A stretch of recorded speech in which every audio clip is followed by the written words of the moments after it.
All right, today we are using identities to factor. We are going to look at three different identities. The first one is our conjugate pair. Remember, when we multiply these conjugate pairs together, there's no middle term. So now we're reversing that. We're looking for a binomial with the subtraction, only two terms, no middle term. So what we think about is taking the square root, the square root, the square root, the square root. One term has a plus and one term has a minus. And then again, with all factoring problems, we always look for a greatest common factor. So I take the square root, the square root, the square root, the square root. One has a plus, one has a minus. I hear they're trying to trip us up. This is not a special factor pattern. This is not the result of the multiplication of of a conjugate pair, because this is a plus sign. So this one is prime. It does not factor. Here we have our GCF. Once we've got that, we take square root, square root, square root, square root. One has a plus, one has a minus. And we have another GCF. Once we factor that out, we've got 9x squared minus 64y squared. So we take square root, square root, square root, square root. One has a plus, one has a minus. We talk about when we were expanding these perfect square binomials, they always had the same structure. So now we're looking for this structure to quickly factor that trinomial. So what we want to look for, again, always check for a GCF. And then we look at this first term to make sure that it is a perfect square, something times itself. We look at our constant. We make sure that that is a perfect square as well.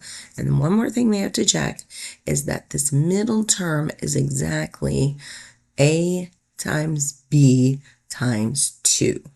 When we have that structure, we know we take our a and our b, we grab the sign that is in front of that middle term, and copy that down, and then we give it an exponent of 2.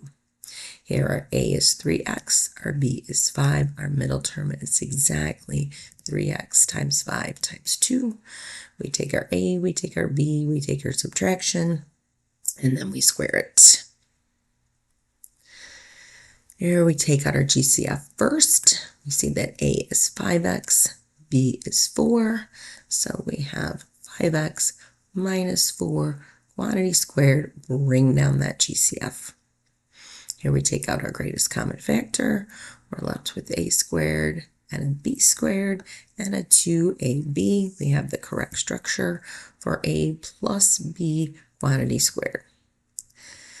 The last one is our sum and difference of two perfect cubes. So we recall a cube is a three-dimensional shape where all dimensions are the same. Here I'm calling it S. So its volume would be S times S times S, or S cubed. Here I've made our list of our 10 first perfect cube numbers. And then I'm illustrating here that we can have, of course, variables with our coefficients to get perfect cube terms. The pattern that we have, we want to remember this same opposite, always positive SOAP. That's going to have us how we put our operators in between our terms. And then we always have a binomial times a trinomial, and this trinomial will never factor.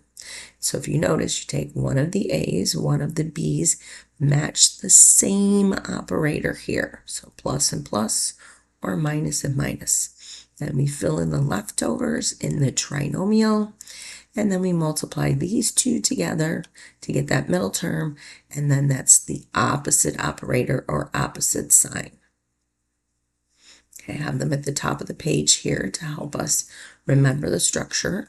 Got the process written out here, always looking for a GCF. We rewrite our first term as the same value multiplied 3 times. We do that for our second term as well. And then we take 1a, 1b, same operator, left over x squared, left over 1 squared, always positive, multiply these two together and switch the sign. So I think of 8x cubed as 2x times 2x times 2x. 27 is 3 times 3 times 3. I take 2x minus 3, left over of 4x squared, left over of 9, multiply these two together, and switch the sign. Here we have a GCF, so we're going to take that out first. 64x cubed is 4x times 4x times 4x, and 125 is 5 times 5 times 5.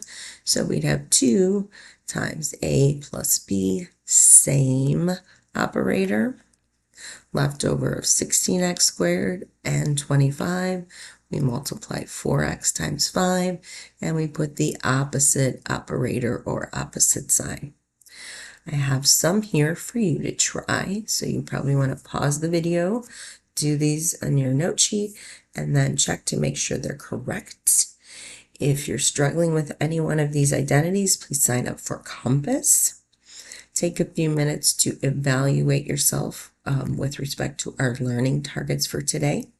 Jot down any important ideas from today's lesson or any questions that you still have.